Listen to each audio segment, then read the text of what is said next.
نحمدہ و نصلی علی رسول الکریم بسم اللہ الرحمن الرحیم۔ 3 آدمی سونار کا کام کرتے تھے اور زیور بناتے تھے، اور جس شہر میں رہتے تھے اس شہر کا بادشاہ بڑا عادل تھا۔ وہ بادشاہ رات کو شہر میں حضرت عمر رضی اللہ تعالیٰ کی طرح پھیرا کرتا تھا کہ کوئی تکلیف میں تو نہیں، کوئی مصیبت میں تو نہیں، کوئی سو رہا ہے، کوئی رو رہا ہے، کوئی درد میں ہے، کوئی بے چینی میں ہے، کوئی بے قراری میں ہے، کیا حال ہے میری رعیت کا۔ بہت عدل والا بادشاہ تھا۔ ایک رات پھر رہا تھا، اس نے دیکھا کہ گھر میں 3 سونار ہیں اور آپس میں باتیں کر رہے تھے۔ اس وقت کے مکان چھوٹے چھوٹے تھے۔ وہ اس مکان کے دروازے کے قریب کھڑا ہو گیا کہ آپس میں کیا باتیں کر رہے ہیں۔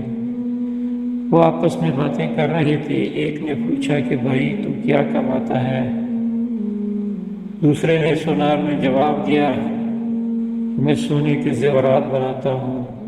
اس نے کہا کیا کماتے ہو؟ اس نے کہا بھائی میں آدھا خود لیتا ہوں اور آدھا گاہک کو دیتا ہوں، یعنی اس کے وہ جو مجھے سونا دیتا ہے اس سے سونے سے زیورات بنانے کا کام کرتا ہوں، اس میں سے آدھا سونا خود رکھ لیتا ہوں اور آدھا اس کو دے دیتا ہوں، اس کے زیور بنا لیتا ہوں۔ دوسرے سے پوچھا کہ تم کتنا کماتا ہے؟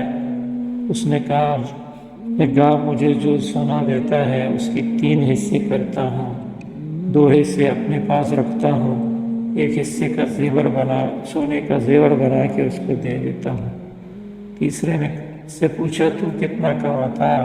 اس نے کہا میں تم دونوں مجھ سے زیادہ ہے ہوشیار ہوں، میں سارا گاہ جو سونا دیتا ہے وہ سب رکھ لیتا ہوں، اسے کچھ نہیں دیتا۔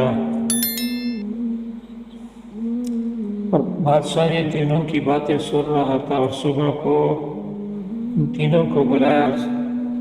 جس نے کہا تھا کہ میں سارا ڈیرا لیتا ہوں، آپ کو کچھ نہیں دیتا، اس کو بلایا، اسے کہا کہ رات میں نے تمہاری ساری باتیں سن لی تھی، تو میں دیکھنا چاہتا ہوں کہ تمہاری ہوشیاری اور عقل مندی کتنی ہے کہ تو کیسے سارا سونا گاہک سے لے لیتا ہے، اس کو کچھ نہیں دیتا۔ لہذا تیرے سے ایک ہار بنوانا ہے سونے کا، لیکن میرے محل میں آ کر جو چوکری ہے اس میں بیٹھ کر بنانا ہے، اور کرنے کے اوزار بھی میں ہی دوں گا، میرے پاس سپاہی دیں گے، سپاہی پہرے پر کھڑا ہوگا، جب تو آئے گا تو تیری تلاشی لے گا، اور تو جب بنا کر کام کر کے جائے گا تب تیری تلاشی لے گا۔ سنا میں ہی دوں گا، اوزار میں دوں گا، پہرے لگاؤں گا تیرے اوپر، آتے جاتے تیری پوری تلاشی ہوگی۔ اس نے کہا بہت اچھا ہے، ایک بات میری سن لیجیے بادشاہ سلامت،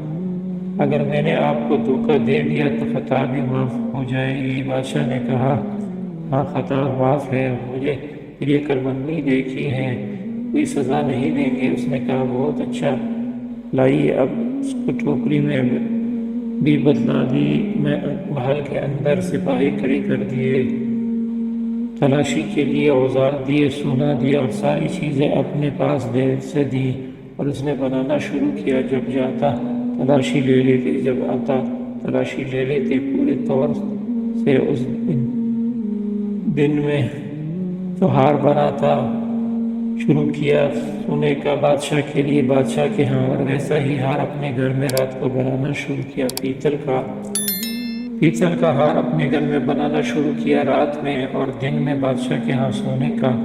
جب دونوں ہار بنا کر تیار ہو گئے، وہاں سونے کا ہار بن کر تیار ہو گئے، یہاں اس کے گھر پر پیتل کا ہار بنا تیار ہو گیا۔ اس نے اپنی بیوی سے کہا کہ دہی کی مٹکی میں ہار ڈال کر پیتل کا وہاں پر گزارنا، وہی بیچنے کے بہانے میں دہی بیچ رہی ہوں، تو میں تجھے بلاؤں گا، سپاہیوں سے کہوں گا کہ ہار تیار ہو گیا، صرف اس کو دہی میں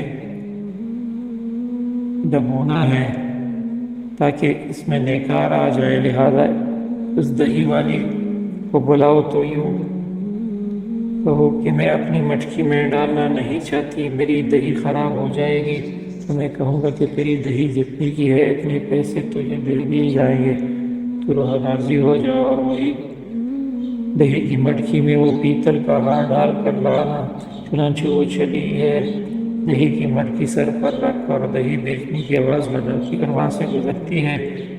تو اس سونار نے سپاہیوں سے کہا کہ ہار تیار ہو گیا، دہی والی کو بلاؤ، مجھے اس کی دہی میں ہار ڈبونا ہے تاکہ اس میں نکھار آئے۔ انہوں نے بلایا، اس دہی والی نے کہا نہیں میں راضی نہیں، میری تو دہی خراب ہو جائے گی۔ اس نے کہا دیکھو تیری دہی کتنی کی ہے، جتنے پیسے تو لینا چاہے لے لے۔ اس نے کہا خیر بہت اچھا۔ اب اس نے دہی کی مٹکی رکھ دی اس کے آگے، اس میں سونے کا ہار ڈالا اور پیتل کا نکالا اور نکال کر کہا جاؤ تو اپنی دہی کی مٹکی لے جا اور یہ پیسے لے جا۔ لے گئی اور بادشاہ سلامت کے پاس ہار پیش کیا گیا۔ حضرت میں نے یہ ہار بنا کر تیار کیا، لیجیے۔ اب بادشاہ نے سوناروں کو بلایا پرکھنے کے لیے کہ بتاؤ یہ ہار کیسا ہے؟ انہیں کہا یہ تو خالص پیتل کا ہے۔ اب تو بادشاہ کی عقل حیران کہ میں نے تو انتظام اتنا کڑک کیا تھا، اس پر پہرا لگایا تھا، ہر چیز اپنے پاس سے بھی اس کی تلاشی آتے جاتے کرتے رہے، پھر بھی ہر پیتل کا کیسے بن گیا عقل میں نہیں آتا۔ سارے سونار کہہ رہے ہیں کہ پیتل کا ہے۔ بادشاہ سلامت اس نے کہا کہ پیتل کیسے ہو سکے؟ اب اس سے کہا کہ بھئی یہ سارے پیتل کا بتلا رہے ہیں، تو ہی بتلا کہ پیتل کا ہے کہ سونے کا ہے۔ اور قصور پھر ہم نے پہلی معاف کر دیا، ہم نے تو پہلے ہی کہہ دیا تھا کہ تیری عقل دیکھنی ہے۔ اس نے کہا یہ خالص پیتل ہے۔ اس نے پوچھا کہ یہ سونے کا پیتل کیسے بن گیا؟ پھر اس نے قصہ سنا دیا کہ سونے سے پیتل ایسے ہو گیا، تو جتنا بادشاہ عقل مند ہے اس سے زیادہ رعیت عقل مند ہے، کیونکہ رعیت پر لاکھوں عقلیں ہیں اور بادشاہ ایک ہے۔ بھئی بادشاہ کا تو ایک ہی دماغ ہوگا اور ایک ہی دل ہوگا، اور عقل دل میں ہوتی ہے، اور یہ لاکھوں دلوں والے ہیں، اس کے سامنے جو ایک دل کے عقل کیسے چلے گی؟ اسی واسطے دنیا کے جتنے بادشاہ اپنی رعیتوں سے پریشان ہیں کہ جتنے قوانین بناتے چلے جائیں، مگر یہ رعیت جو ہے ان سارے قوانین کو اپنا عقلوں سے توڑتی چلی جاتی ہے۔